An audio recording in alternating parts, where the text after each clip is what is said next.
Mga kababayan, sandali lang po. Sa bawat putok ng baril sa gitnang silangan, sa mga sandaling ito, alam niyo ba kung sino ang pinakanamumutla sa takot? Hindi po ito ang Tehran, hindi rin ang Seoul, kundi ang Zhongnanhai sa Beijing. Kabalintunan, pero sa tuwing lumilipad ang mga bomber ng Amerika sa himpapawid ng Iran, ang pinakamalakas tumili sa takot ay hindi ang gobyerno ng Iran kundi ang mga tagapayo ni Xi Jinping. Bakit kaya ang Iran ay hindi lang basta kaalyado ng China? Ito ang apat na hindi nakikitang haligi na sumusuporta sa ekonomiya ng China. Ngayon, isa-isa kong ilalahad sa inyo gamit ang mga numero at katotohanan kung ano ang apat na haliging ito at kung ano ang mangyayari sa ekonomiya ng China kapag isa-isang gumuho ang mga ito. Kung panonoorin ninyo hanggang sa dulo, lubos ninyong mauunawaan na ang kasalukuyang krisis sa Iran ay hindi lamang isang simpleng alitan sa gitnang silangan kundi isang mahalagang larangan ng digmaan sa pagitan ng Amerika at China para sa pandaigdigang kapangyarihan. Sige, simulan na natin. Una, pag-usapan natin ang pinakapangunahing bagay, enerhiya. Ang China ang pinakamalaking importer ng krudo sa buong mundo. Araw-araw nag-aangkat sila ng humigit kumulang 1.07 milyong bariles sa pamamagitan ng dagat. At saan nagmumulang 13.4% niyan o tama sa Iran. Tingnan natin ang mga partikular na numero. Ayon sa pinakabagong datos mula sa commodity analysis firm na Kepler para sa 2025, ang China ay nag-aangkat ng average na 1.38 milyong bariles ng krudo mula sa Iran bawat araw. At ang nakakagulat na katotohanan ay mahigit 80% ng krudong iniluluwas ng Iran sa pamamagitan ng dagat ay binibili ng China lamang. Pero ang mas interesante ay ang presyo. Dahil sa mga international na sanction, walang gaanong mapagbebentahan ng krudo ang Iran. Kaya napipilitan silang ibenta ito sa mas mababang presyo kaysa sa market price. Sa kasalukuyan ng krudo ng Iran ay binibenta sa diskwentong 8 labe hanggang 2 bawat bariles kumpara sa Brent crude. Mukha bang maliit lang ang nabong 8 hanggang 2 tan, subukan nating kwentahin. Kung ilalapat natin ang diskwentong venyong hanggang dalian sa 1.38 milyong bariles bawat araw, makakatipid sila ng 10 milyon hanggang 13.8 milyon araw-araw. Sa isang taon ito ay katumbas ng pagtitipid sa gastos na humigit kumulang 4 bilyon hanggang 5 bilyon na nasa 5.3 trilyong won hanggang 6.6 trilyong won sa ating pera. Ang istrukturang ito ay direktang dumadaloy sa cost competitiveness ng manufacturing industry ng China bawat taon. Partikular na nakikinabang dito ang mga maliliit at katamtamang laking independenteng refinery na nakakonsentra sa probinsya ng Shandong sa China na kilala bilang mga teapot refinery. Ang mga teapot refinery na ito ay isang malakas na puwersa na bumubuo sa isang kapat ng kabuuang refining capacity ng China at nabubuhay sila sa pamamagitan ng diskwentadong krudo mula sa Iran. Ganito ang daloy ng epekto murang krudo mula sa Iran, mas mababang gastos sa pag-refine ng mga teapot refinery, mas murang supply ng gasolina at diesel sa merkado, pagbaba ng gastos sa enerhiya ng mga pabrika sa China, pagbaba ng presyo ng mga finished product, pagpapanatili ng competitiveness sa presyo ng export. Ito ay isang chain effect sa buong supply chain, hindi isang direktang koneksyon. Para sa China, ang Iran ay hindi lang basta isang kaalyado. Ito ay isang sekretong gasolinahan na nagsusupply ng langis na mas mura ng 8 hanggang 10 bawat bariles kaysa sa pandaigdigang presyo na nagkakahalaga ng 10 bilyon hanggang 10 bilyon taon-taon. Ngunit may isang bagay na kailangan nating linawin dito. Paano naging posible ang transaksyong ito hanggang ngayon? Paano nila naiwasan ang mga sanksyon ng Amerika? Ang paraan ay nakakagulat na simple. Ang mga oil tanker na nagmula sa Iran ay humihinto sa karagatan ng Malaysia o Indonesia. Doon ay sinasagawa ang origin laundering. Sa mga dokumento, ginagawa itong produkto ng Malaysia o Indonesia bago pumasok sa mga daungan ng China. Sa katunayan, sa datos ng customs ng China, walang naitalang importasyon ng krudo mula sa Iran simula Hulyo 2022. Opisyal naging bansa sila na hindi kailanman nag-import ng langis mula sa Iran. Ngunit ngayon sinusubukan ni Trump na ganap na baguhin ang laro. Noong Enero 2026, idineklara ni Trump na magpapataw siya ng 25% na taripa sa lahat ng bansang nakikipagkalakalan sa Iran. Sinimulan na niyang ilagay sa listahan ng mga sanksyon ng mga Chinese refinery na bumibili ng krudo mula sa Iran at 3 teapot refinery na ang direktang tinamaan. Ang sekretong gasolinahan ay nasa bingit ng pagsasara. Pero sandali, hindi lang enerhiya ang problema. Ang kahalagahan ng Iran sa China ay mas malalim pa. Buklatin natin ang mapa. Ang malaking estratehiya ng China ang Belt and Road Initiative. Ito ang 21st century version ng Silk Road na pinaghirapan ni Xi Jinping sa loob ng mahigit 10 taon mula noong 2013. Ito ay isang ambisyon na baguhin ang kaayusang pandaigdig na nakasentro sa Amerika patungo sa isang kaayusang nakasentro sa China sa pamamagitan ng pagtatayo ng isang malawak na network ng infrastruktura na nag-uugnay sa Asia-Africa at Europa gamit ang kapital at teknolohiya ng China. Ngunit alam niyo ba kung ano ang posisyon ng Iran sa malaking planong ito? Ang Iran ang nagsisilbing baywang ng Belt and Road Initiative. Malinaw ito kung titingnan ninyo ang mapa. Upang makakonekta sa Europa ang land-based Silk Road na nagmumula sa China at dumadaan sa Kazakhstan at Turkmenistan ay kailangang dumaan sa Iran. Partikular na mahalaga ang Chabahar Port ng Iran na nagsisilbing gateway para sa kalakalan sa Eurasia na kumokonekta sa Afghanistan, Central Asia at Russia. Noong Marso 2021, pumasok ang China at Iran sa isang makasaysayang kasunduan, ang 25-year Comprehensive Strategic Partnership Agreement. Ang nilalaman nito ay kahanga-hanga. Nangako ang China na mamuhunan ng napakalaking $400 bilyong sa susunod na 25 taon para sa pagdevelop ng langis at gas ng Iran, mga daungan, kalsada, riles, solar power plants, infrastruktura para sa electric vehicle at pagtatayo ng 5G communication network. Ito ay isang astronomical na halaga na higit sa 513 trilyong won. Bilang kapalit, nangako ang Iran na magsusupply ng langis at gas sa China sa isang matatag na paraan sa loob ng 25 taon sa isang diskwentadong presyo. Siyempre, hindi lahat ng 400 bilyon ay naipatupad sa katotohanan. Dahil sa mga internasyonal na sanction at kawalang tatag ng ekonomiya sa loob ng Iran, mabagal ang aktual na pagpapatupad ng pamumuhunan. Gayunpaman, ang kahulugan ng kasunduang ito ay hindi lamang tungkol sa pera. Ito ay ang pagdeklara ng China sa Iran bilang isang opisyal na kasosyo sa estratehiya ng Belt and Road. Ang mismong geopolitical will na iyon ang pinakamahalaga. Ano ang mangyayari kung magkakagulo sa Iran, ang baywang na ito ay mapuputol. Ang $10 bilyong na pamumuhunan ng China sa Gwadar Port ng Pakistan, ang 62 bilyong pondo na inilagak sa China-Pakistan Economic Corridor, ang pipeline network na nag-uugnay sa Kazakhstan at Turkmenistan, lahat ng ito ay konektado sa pamamagitan ng baywang na ito ang Iran. Sa sandaling maging hindi matatag ang Iran o magkaroon ito ng isang pro-American na rehimen, lahat ng pamumuhunang ito ay magiging mga putol na riles tumingin sa mapa. Kung mapuputol ang baywang na ito na Iran, ang Belt and Road Initiative ng China ay magiging isang malaking tumpok ng kalawang. Ang westward policy ng China ay aatras ng 20 taon at hindi dito nagtatapos sa mga isyung geopolitical. Kung hihina ang Iran, saan ibabaling ng Amerika ang kanilang puwersang militar? Ang tanong na ito ang magkokonekta sa atin sa ikatlong haligi. Ito ang pinaka-nakakakilabot na bahagi ng kwento. Saan nakatuon ang puwersang militar ng Amerika hanggang ngayon sa gitnang silangan?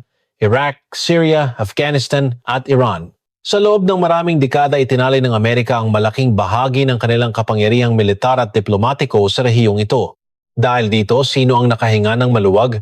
Ang China. Habang ang mga mata at paa ng Amerika ay nakatali sa gitnang silangan, nagtayo ang China ng mga artipisyal na isla sa South China Sea. Nagpalakas ng mga military drills sa paligid ng Taiwan at pinalawak ang kanilang impluensya sa rehiyon ng Indo-Pacific. Hindi man namamalayan ng Iran, nagsilbi itong isang strategic shield para sa China na naglilihis ng atensyon ng Amerika. Ngunit ngayon, ang kalasag na iyon ay nababasag. Ano ang mangyayari kung hihina ang Iran dahil sa pag-atake ng Amerika o kung mapapalitan ng rehimen nito o kung magiging pro-American ito, magkakaroon ng dahilan ng Amerika na umalis sa gitnang silangan? At saan mapupunta ang napakalaking puwersang militar na iyon sa South China Sea? Sa Taiwan Strait. Sa katunayan, matagal nang hayagang sinasabi ng mga strategist ng Amerika ang estratehiyang ito ng pag-alis sa gitnang silangan at pagtutuon ng pansin sa Asia. Mula sa pivot to Asia ni Obama sa Indo-Pacific strategy ng unang termino ni Trump hanggang sa paglulunsad ng AUKUS alliance ni Biden, ang direksyon ay pare-pareho. Siyempre, may komplikadong aspeto ang ikalawang termino ni Trump tulad ng muling pakikialam sa gitnang silangan upang bigyan ng pressure ang Iran. Gayunpaman, ang pangunahing direksyon ng maagang pag-aayos ng mga issue sa gitnang silangan at paglipat ng strategic weight sa Asia ay hindi nagbabago. Sa isang mundo kung saan humina ang Iran, ganito ang realidad na haharapin ng China. Hindi na magiging hadlang sa Amerika ang gitnang silangan. Ang mga aircraft carrier strike group ng Amerika ay ganap na makakapag-focus sa South China Sea at Taiwan Strait. Ang Iran ay isang strategic shield na sumasalo sa mga suntok ng Amerika para sa China ay pag nabasag ang kalasagang talim ng espada ay direktang tututok sa Beijing. Ngunit mayroong ikaapat na haligi na mas malalim, mas pangmatagalan at marahil ang pinaka-nakamamatay kaysa sa isyung ito ng seguridad. Ito ang climax ng ating script ngayon. Oras na para pag-usapan ang pinakamataas na antas na usapin, hegemonya ng pananalapi. Noong 1974, gumawa ng isang lihim na kasunduan ng Amerika sa Saudi Arabia. Proprotektahan namin ang inyong dinastiya basta't lahat ng transaksyon ng krudo sa buong mundo ay gagawin lamang sa dolyar. Ito ang pagsilang ng petrodollar system. Ano ang naging resulta ng kasunduang ito? Lahat ng bansa sa mundo ay nangailangan ng dolyar para makabili ng enerhiya. Nilikha ang isang istruktura kung saan ang demand para sa dolyar ay garantisado magpakailanman. Ito ang dahilan kung bakit hindi bumabagsak ang dolyar kahit na malaya itong mag-imprenta ng pera ang Amerika. Matagal nang alam ng China na ang sistemang petrodollar na ito ang kanilang pinakamalaking tanikala. Hanggat hindi sila makakawala sa dollar settlement network, maaaring maparalisa ang kanilang ekonomiya sa isang iglap lamang ng financial sanction ng Amerika. Habang pinapanood nilang maban sa SWIFT ang Russia, pagkatapos ng digmaan sa Ukraine, lalong tumindi ang pangamba ng China. Kaya ang estratehiyang pinili ng China ay ang petro-yuan. Isang ambisyosong plano na isagawa ang mga transaksyon ng krudo sa yuan sa halip na sa dolyar. At sino ang kanilang pangunahing kasosyo sa planong ito? Ang Iran. Para sa Iran, sa pilitang inalis sa dollar settlement network na nakasentro sa Amerika pagkatapos ng Islamic Revolution, ang pagbabayad ng krudo sa Chinese yuan ay isang usapin ng kaligtasan. Mula sa pananaw ng China, nakahanap sila ng perpektong kasosyo para sa kanilang eksperimento sa de-dollarization. Sa katunayan, noong 2018, binuksan ng China ang yuan-denominated crude oil futures market sa Shanghai International Energy Exchange INE. Mabilis itong lumago at ngayon ay bumubuo na ng 15% hanggang 16% ng lahat ng global crude oil futures trading.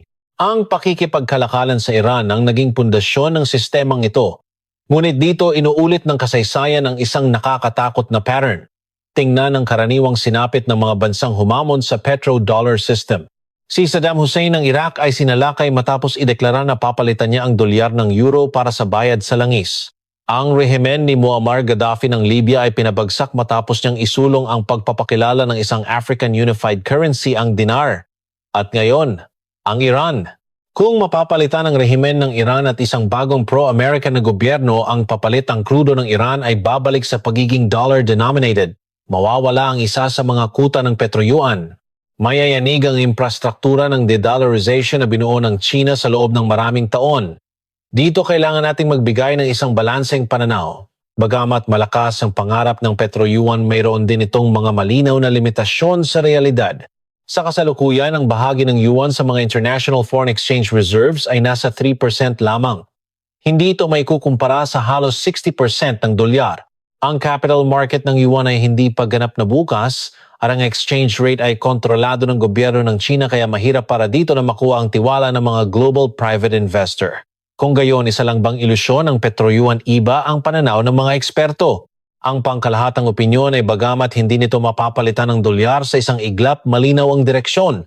Sa katunayan, noong 2023 matagumpay na binayaran ng China ang 65,000 tonelada ng LNG mula sa UAE gamit ang yuan. Ito ay isang simboliko ngunit isang tunay na unang hakbang. Ang mahalaga ay ito, ang Iran ay isang pangunahing base para sa eksperimentong ito. Kung babagsak ang Iran, mawawala sa China ang kanilang pinakamatatag na kasosyo para sa petro-yuan. Kung isasaalang-alang na ang pangmatagalang estratehiya ay isang laro na tumatagal ng 20 hanggang 30 taon, ang pagkawala na ito ay maaaring maging mas malaki kaysa sa ipinapakita ng mga numero ngayon. Ang ambisyosong plano ng China na petro-yuan na gibain ang pader ng dolyar. Bagamat nasa yugto pa lang ito ng pangarap, ang pagbagsak ng Iran ay mag-aalis ng isa sa pinakamahalagang tuntungan patungo sa pangarap na iyon. At alam ni Trump ang lahat ng ito. O mas tumpak, lahat ng ito ay kanyang tinatarget. Balikan natin ang 4 na haligi na ating tinalakay. Una, ang tali sa enerhiya. Kung hihina ang Iran, mapuputol ang supply ng diskwentadong krudo na nagkakahalaga ng 14 bilyon hanggang 21 bilyon taon-taon. Mayayanig ang price competitiveness ng manufacturing industry ng China sa buong supply chain. Ikalawa, ang baywang ng Belt and Road. Kung magiging hindi matatag ang Iran, mapaparalisa ang buong westward policy ng China.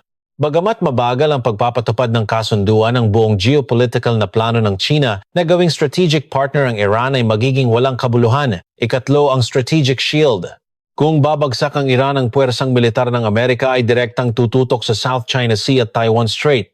Matatapos na ang panahon kung saan ang gitnang silangan ang nagiging hadlang sa Amerika. Ika-4, ang pangarap ng petro-yuan. Bagamat nasa maagang yugto pa lamang ang Iran ay isang pangunahing base sa estratehiya ng de-dollarization na may malinaw na direksyon. Ang pagkawala ng basing iyon ay isang hadlang sa kanilang 20 hanggang 30 taong pangmatagalang estratehiya. Hindi lang ang nuclear program ng Iran ang sinusubukang pigilan ni Trump. Sinusubukan niyang sabay-sabay na yanigin ang 4 na haligi ng China. Ang unang pagalog sa Venezuela upang putulin ang isang linya ng diskwentadong krudo ng China at kasunod na pag-pressure sa Iran upang higpitan ang natitira ay hindi isang pagkakataon kundi isang sistematikong operasyon. Siyempre, hindi lang basta nakaupo ang China. Pinapalitan nila ito ng krudo mula sa Russia at ginagawang mas sopistikado ang mga ruta ng origin laundering para sa langis ng Iran. Pinalaki rin nila ng husto ang kanilang strategic petroleum reserves. Hindi natin dapat maliitin ang kakayahan ng China na tumugon. Ngunit ang pinakamahalaga ito kapag sabay na nayanig ang Venezuela at Iran, haharap ang China sa isang structural challenge sa kanilang diskarte sa manufacturing competitiveness na nakabatay sa murang krudo. Posible ang panandaliang pagtugon ngunit mahirap pigilan ang pagtaas ng cost structure sa pangmatagalan. Ang digmaang nagaganap ngayon sa gitnang silangan ay sa panlabas isang labanan sa nuclear program ng Iran. Ngunit sa likod nito mayroong mas malaking laro na isinasagawa na naglalayon sa kaligtasan ng ekonomiya ng China. Kung gayon, anong mga senaryo ang dapat nating tingnan ngayon? Scenario 1. Kung makikipagnegosasyon ang Iran, tatalikuran ng nuclear program at lilipat sa isang pro-Western na landas. Sa kasong ito, haharap ang China sa pinakamasamang sitwasyon kung saan sabay-sabay na mayayanig ang 4 na haligi. Mapipilitan silang magmadali sa pag-diversify ng kanilang supply ng enerhiya at kailangang ganap na baguhin ang kanilang estratehiya sa Belt and Road. Sa panandalian, tataas ang pressure sa gastos ng manufacturing sa China.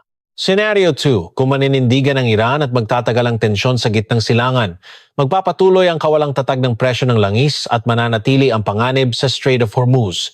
Dahan-dahang papasok ang China sa isang panahon ng mataas na gastos sa krudo. Unti-unting hihina ang kanilang manufacturing competitiveness. Ano man ang senaryong mangyari, may isang bagay na malinaw. Para sa China, ang krisis sa Iran ay hindi lamang isang isyong diplomatiko.